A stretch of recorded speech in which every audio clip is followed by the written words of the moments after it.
Everybody, this is Cheri at djsundry.blogspot.com, and today we are going to make 3 cards. Yes, you heard me right. We are going to make 3 cards. And the reason we're doing that is I have been working on playing with some of the mediums that I haven't used in a long time. And so I had grabbed out some of this modeling paste and this Heidi Swap stencil that I had in my stash. And I went over the top to add the texture. I let it set to dry. Now, I don't know how long you really need to let it set, but it was something that I did in an evening, and it was then a couple days before I came back to it.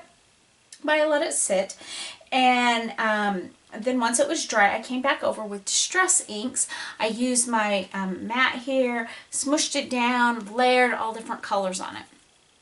It makes a very interesting background, and I have to say that it's probably one of the backgrounds that I really am not in love with. However, I feel like by breaking it apart, I can make some really interesting things with it. So that's what we're going to do today.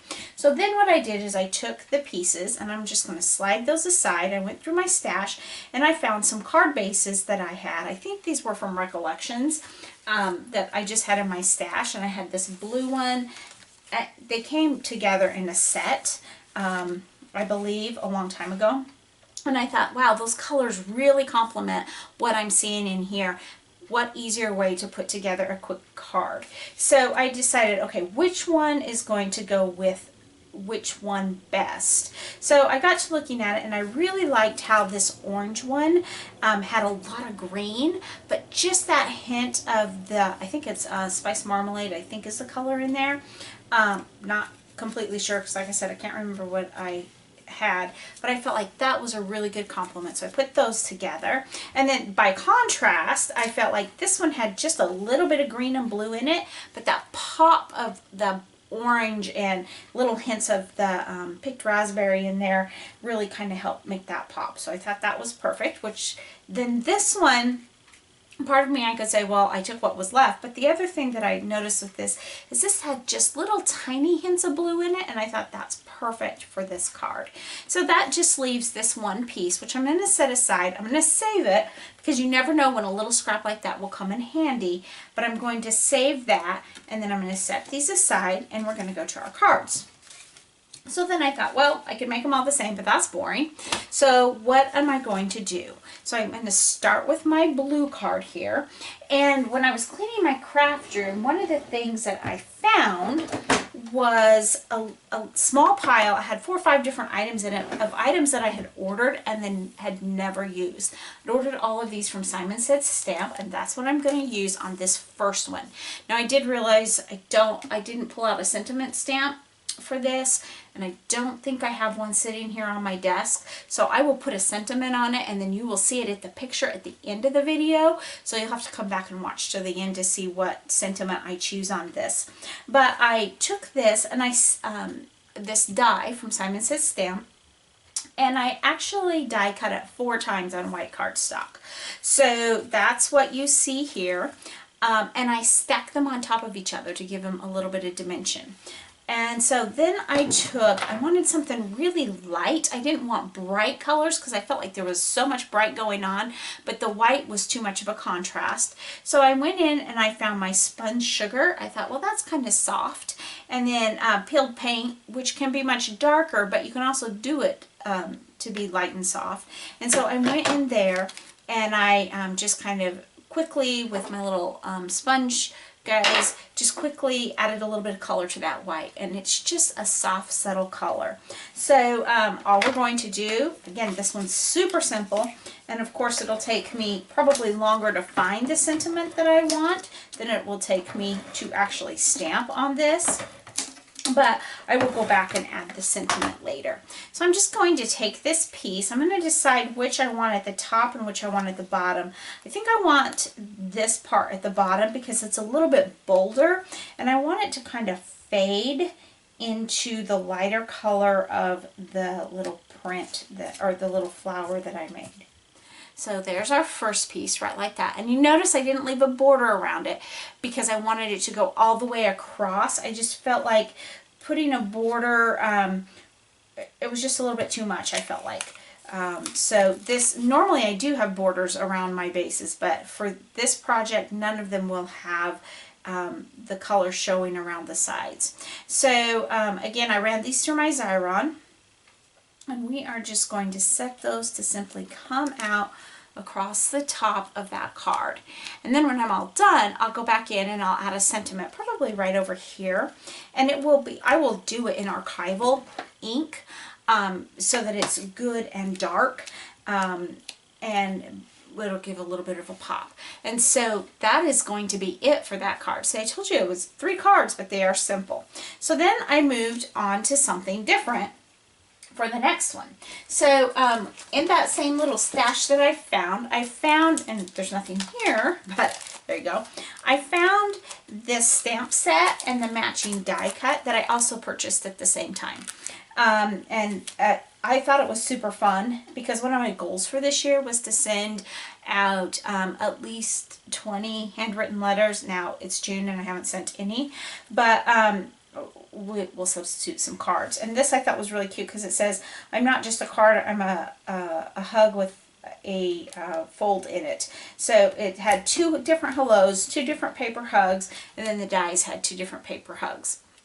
I'm not sure if you could purchase a hello die or not. You may have been able to. If you could, I chose not to do that.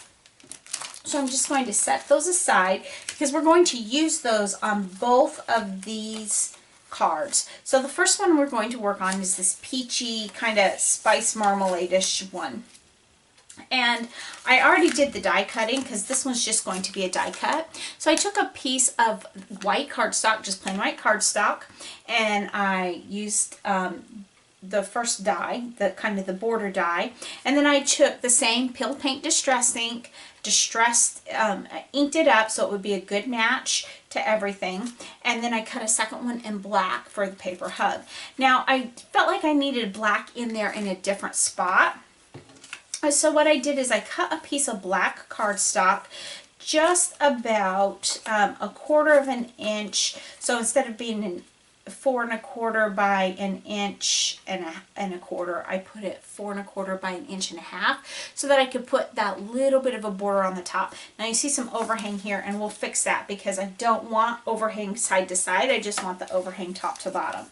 So we're going to start by I want to use plenty of adhesive on my background because that paper gets, the paper is kind of a little bit warped, not bad, but a little bit warped from all of the water applications, and then with the texture I just want to make sure that I'm going to be able to let it sit down really flat. Then we'll grab some scissors here, and I'm just going to trim off that side because I really don't want you to see black. Like that. Okay, then we are going to go in, and this black scrap on the bottom, it had a die cut that had actually failed and hadn't cut all the way through, but for the piece that's being hidden, it won't matter. And I really didn't even need to use a full piece. I could have just cut a small strip, but sometimes, especially when you're working on a video, it's just easier to have the full piece there rather than dealing with little teeny tiny. Now if you wanted to add some sparkle and glitz to this, you could have used, instead you could have used a piece of glitter washi or glitter tape, or cut a little piece. If you have glitter paper, you could have done that, and that would have added a little bit of sparkle. I don't want any sparkle necessarily. I am just wanting a simple card that I can put down that will still be fun. So then in the middle, I'm going to kind of center that in the middle. So it's centered. Now before I pounce it down, I'm going to lift it up because I am notorious for not getting things straight.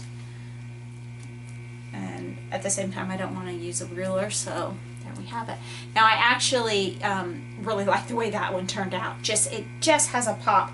Now you see that there's these little tendrils, I guess is what I think of them as, and that's from the adhesive, and that really drives me nuts, and I just don't like the way it turns out. So I will go back with this little pick and clean those all up. I'm not going to do the whole thing on camera because that's really boring, but I will go back and do that so that you can't not only will you not be able to see it, but you also, if it's left there, it'll pick up dirt and different things from the environment, and you don't want that. So there is that one, and I think of the two so far, this is my favorite. So now let's move to the third. Now this one, I'm going to do just a little bit differently. You see I don't have anything hidden away in there because I decided I am just going to do a simple hello. So I think what I'm going to start with is we're going to start by putting our strip down. Now I could do the same thing and add a black strip to that, and I think that would look really nice. But I decided this time I'm not going to. I'm just going to put the strip down and put one more row of adhesive there. Not add any cardstock. And I could have cut the strips the opposite way, and I thought about it, but in my mind I felt like this one was going to work better. I could turn this card this way. Maybe I will. Maybe I'll change my mind. Let's add a little bit of variety here. Let's do that one. See, the nice thing about clear stamps with you can kind of envision what it's going to look like. I think I want that really bold hello.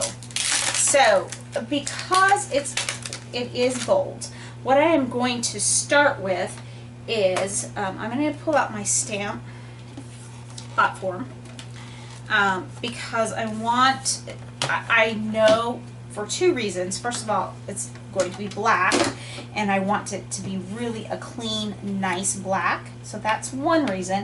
The other reason that I'm going to do this is because this has a little bit of a texture in it, and I want to be sure that my texture is, it's probably going to take a couple, yeah, that was a mistake. That was a rookie mistake. I want to make sure that my black is going to really get in there, and I know it's going to take at least a couple of stamps because there's just no way it's going to hold up. So this one's going to be a little bit tricky. This one is not going to be, I'm not doing really necessarily a clean stamp. What I'm doing here is I'm just prepping my stamp because I have never used this stamp before, and when you're working with clear stamps, it's very, very easy not to get a good impression the first time. And so sometimes you need to prep your stamp. There's different ways that I've done it, different ways that you can do it. I like this way. Actually, I probably could have gotten away without doing that. I like this way that I saw with actually Tim Holtz do the other day with this stamp, is he just kind of took it with archival, then he just kind of cleaned it off, and then he went ahead and stamped. So I am going to make sure though that I get it almost completely cleaned off. You see it's leaving some behind, and that's fine.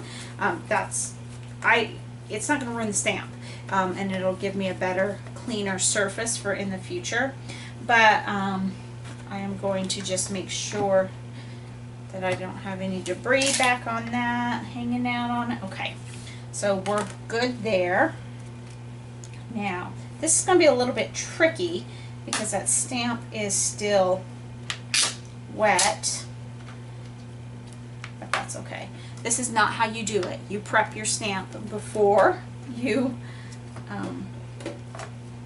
put it on your card, because when I set that down, if it had been dry, it would have worked perfectly. With it not being dry, it's going to be a little bit tricky. I think for better or worse, that's where it's going, because there's always the potential for leaving ink behind, which it didn't, so I'm surprised. Alright, so let's ink up our stamp, and I'm going to ink it and make it really juicy. Again, I'm using archival tuxedo black, or no, this is jet black, I'm using jet black archival. And I suspect it will take a couple of passes, but let's just smush it down really well, and we'll pull it up. See, it definitely will take a couple passes, which does not surprise me, which is why we use a stamping platform. I should have opened up the card, but I'm definitely not going to move it now because it's already moved enough on its own. Had I opened the card out, it would have given us a little bit better magnetic power. But that's okay. It's going to be just fine. Yeah, it's a little bit of a smear, but not enough for me to worry about. We're going to call that good with a hello. If I make a third impression, it's just not going to be any better, but I think it's going to be just fine. Now, that's going to take a minute to dry, and that's okay, but there we have that one that says hello. I am going to be honest with you, I probably will go back, pull this off the base, and grab a new base and start over, just because I just am not, that smeary is going to get to me. So at the end you will see the final, but we'll get that cleaned up and get a new one. But this is just keeping it real. So there we have it. This is a, like I said, simple cards, but they look great. And this one, so far, this one's hanging out to be my favorite. So we'll see if it stays the favorite or not. But come back at the end and you'll see the completed cards and how they all turned out. So thanks so much for stopping by today. And remember, take some time to enjoy the little things. Have a great day. Bye.